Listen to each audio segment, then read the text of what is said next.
Salut les amoureux de la van life et du bricolage. Aujourd'hui, on se retrouve pour une nouvelle vidéo, un tuto sur comment aménager son fourgon. Aujourd'hui, on va se concentrer au niveau des deux portes avant du Fiat Ducato. Car si vous voulez poser des plaques anti-effraction ou encore insonoriser les portes, ou même mieux changer les haut-parleurs, car ceux d'origine sont quand même pas franchement terribles, il y a une étape obligatoire, il va falloir démonter les portes du Fiat Ducato. Et on va pas se mentir, c'est une opération qui peut être un peu stressante, encore plus si le fourgon est neuf. Mais pas de panique, je vais tout vous expliquer pas à pas dans cette vidéo. Mais avant de prendre les outils, prends juste 2 minutes pour t'abonner à la chaîne. C'est super rapide. C'est important pour moi car ça soutient mon travail et en plus tu seras sûr de ne pas louper les prochaines vidéos. Et en bonus, tu vas pouvoir trouver plein d'autres vidéos super intéressantes comme apprendre la photo par exemple ou des vidéos de tests sur le sport ou sur le matériel de van life. Alors abonne-toi et rejoins la communauté. Pour démonter la garniture des portes avant du Fiat Ducato, il vous faut en premier lieu démonter le cadre du store occultant. Dans mon cas, j'ai des stores de la marque Dometic et c'est le modèle SP300. Pour cela, il vous faudra un tournevis équipé de l'embout Torx 10. Ensuite, il faudra démonter plusieurs caches et dévisser plusieurs vis afin de déclipser la garniture de la porte. Pour cette étape, il vous faudra un tournevis avec l'embout Torx numéro 30. Je vous conseille également de vous munir de vieilles cartes de fidélité qui vont nous servir pour désassembler les éléments. Comme je vous le disais avant, pour démonter le cadre, il vous faut un tournevis avec embout Torx numéro 10 car il y a 5 vis à enlever.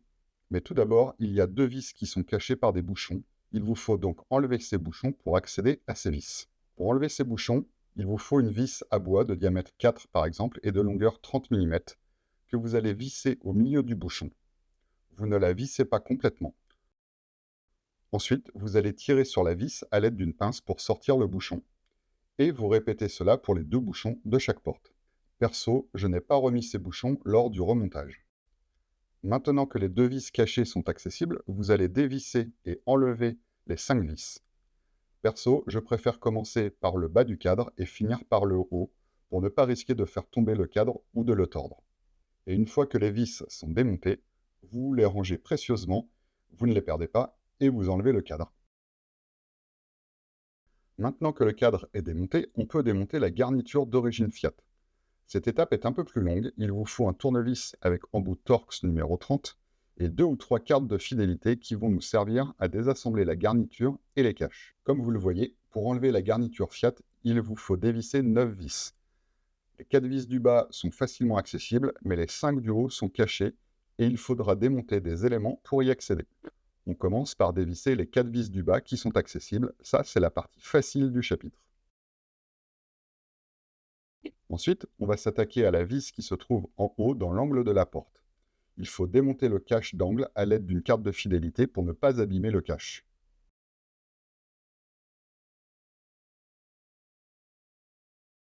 Ensuite, vous pouvez dévisser la vis qui se trouve en dessous. Puis, on va s'occuper de la vis qui se trouve sous les commandes du lève-vitre. Ça, c'est la partie la plus dure du chapitre. Il vous faut toujours des cartes de fidélité, une entière et une que j'ai découpée en lamelles qui vont servir de cale quand on va vouloir déclipser le bloc de commande. Moi, je commence par le côté du bloc proche de l'arrière de la porte que je soulève progressivement jusqu'à l'autre partie du bloc qui se trouve vers l'avant de la porte et j'y place quelques lamelles en guise de cale. Une fois que c'est fait, il faut déclipser totalement une pièce métallique qui ressemble un peu à une agrafe qui se trouve sous le bloc vers l'arrière de la porte. Vous pouvez enfin sortir le bloc de commande et déclipser les câbles électriques de commande pour retirer totalement le bloc. Vous pouvez ensuite dévisser la vis qui se trouve sous le bloc de commande et là, la partie difficile est terminée. Ensuite, il y a 2 vis qui sont cachées dans la poignée de la porte. Il vous faut un tournevis très fin par exemple pour démonter le cache qui se trouve dans la poignée, puis vous pouvez dévisser les 2 vis de la poignée.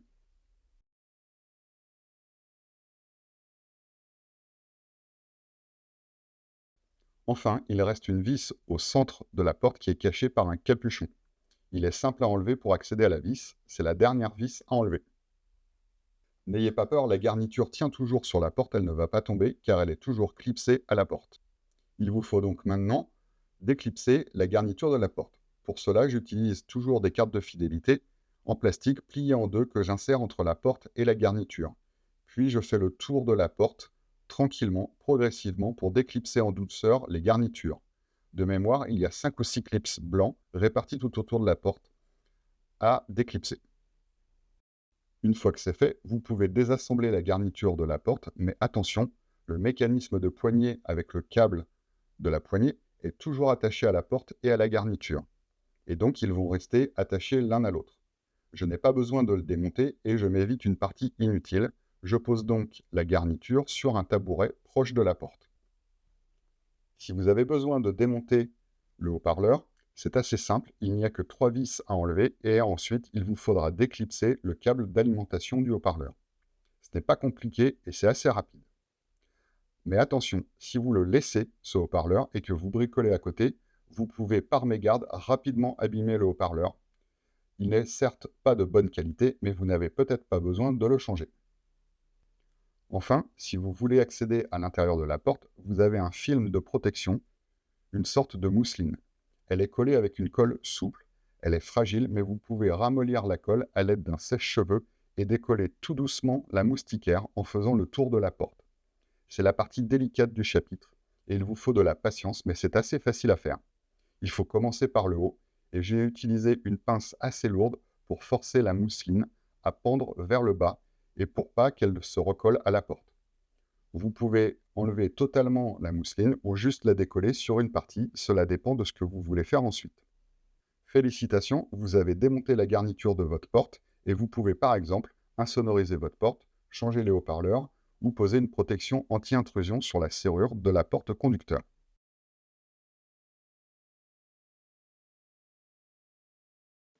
Une fois que vous avez terminé votre bricolage, vous allez pouvoir procéder au remontage de la porte.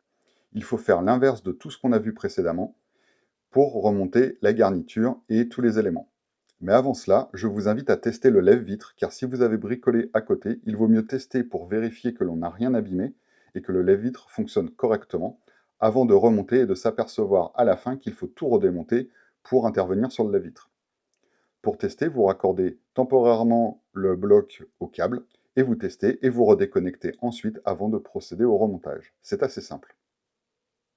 Je ne vous explique pas comment remonter les haut-parleurs, car c'est plutôt simple, il n'y a que 3 vis et un câble à connecter. Première chose, on va commencer par recoller la mousseline. Toujours avec un sèche-cheveux, vous allez chauffer la colle et replacer la mousseline en commençant par le bas de la porte. Et vous allez remonter progressivement. Attention, la mousseline doit être bien centrée, car au centre de celle-ci, il y a un trou pour laisser passer la vis du centre de la porte.